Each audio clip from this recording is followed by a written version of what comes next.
Parallel universe. ये शब्द सुनते ही हमारा दिमाग फैंटेसी की एक ऐसी दुनिया में पहुंच जाता है जहां संभावनाओं की असीम संभावनाएं हैं।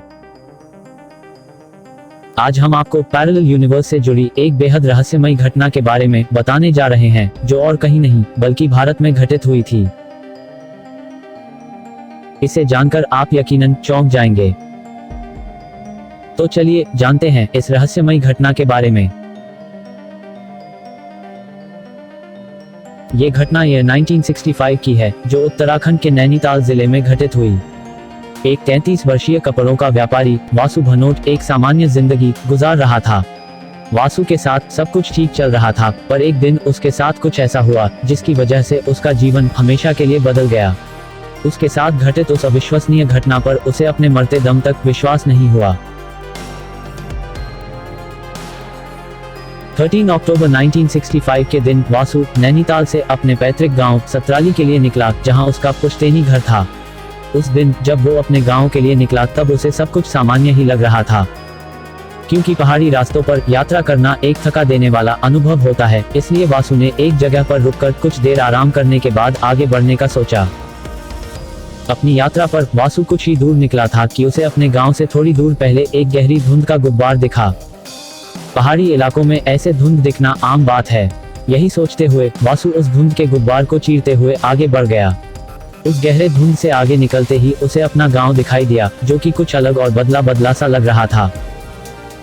गांव के पास से होकर जाने वाली नहर, जिसे वासु बचपन से देखता आ रहा था, अब वहां नहीं थी और न ही उस नहर का कोई नामो निशान था। इस चीज को देखकर वासु थोड़ा हैरान हुआ, लेकिन घर पहुंचने की जल्दी में उसने किसी भी व्यक्ति से उस नहर के बारे में नहीं पूछा और अपनी हैरानी को खुद में समेटते हुए वह आगे बढ़ा। पर अभी तो उसकी जिंदगी की सबसे रहस्यमयी घटना का घटित होना बाकी था। कुछ देर में वासु अपने घर पहुंचा, जहां उसके चाचा का परिवार सालों से रह रहा था। लेकिन इस बार जब घर का दरवाजा खुला तो वासु चौंक गया, क्योंकि दरवाजे पर खड़े इंसान को वासु ने कभी नहीं देखा था। जब वासु ने उस व्यक्ति से अपने चाचा के परिवार के बारे में पूछा तो उस व्यक्ति ने जो कहा वो सुनकर वासु भौचक्का रह गया। उस व्यक्ति ने वासु से कहा कि वो और उसका परिवार पिछले 20 सालों से उस घर में रह रहे हैं। पूरी तरह हैरान वासु इस सोच में पड़ गया कि ये कैसे संभव है। ऐसा कैसे संभव है कि जिस घर में वो अपने चाचा से मिलने आता था, आज वहां रहने वाले लोग उस घर में 20 साल से रहने का दावा कर रहे हैं। वासु ने गांव के कुछ लोगों से इस बारे में पूछा, लेकिन सभी का यही कहना था कि वो व्यक्ति सच बोल रहा था। अपने चाचा के परिवार के बारे में और छानबीन करने पर जो पता चला, वह जानकर वासु के होश उड़ गए।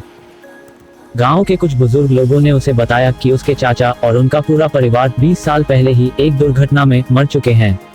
यह बात सुनकर वासु के पैरों के नीचे से जमीन सरक गई। ऐसा कैसे हो सकता था? वासु हर साल की तरह पिछले साल भी अपने चाचा से मिलकर गया था, तो फिर वे लोग उन्हें मरा हुआ क्यों बता रहे थे? वासु को कुछ भी समझ नहीं आ रहा था। उसने तुरंत ही अपने पिता और पुलिस की सहायता लेने का फैसला किया और वो वापस नैनीताल के लिए निकला।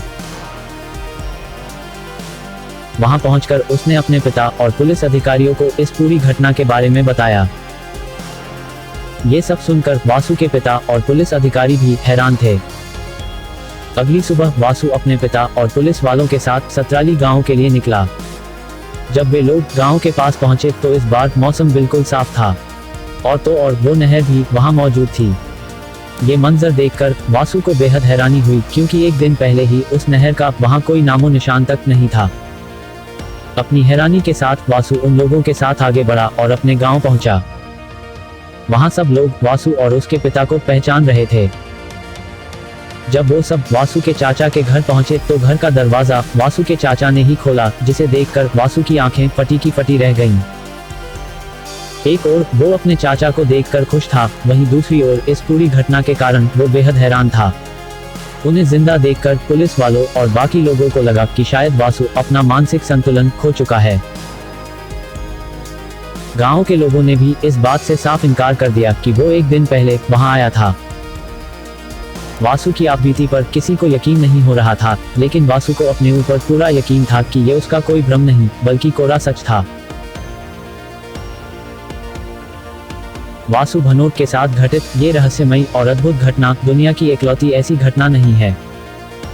दुनिया में ऐसे कई लोग हैं जो ऐसे अनोखे और रहस्यमय अनुभवों का दावा करते रहते हैं। ये अनुभव पैरेलल यूनिवर्स के अस्तित्व में होने की संभावनाओं की ओर इशारा करते हैं। अब इन्हें हम फैंटेसी कहें या मनगढ़ंत कहानियां, ये हम पर निर्भर करता है।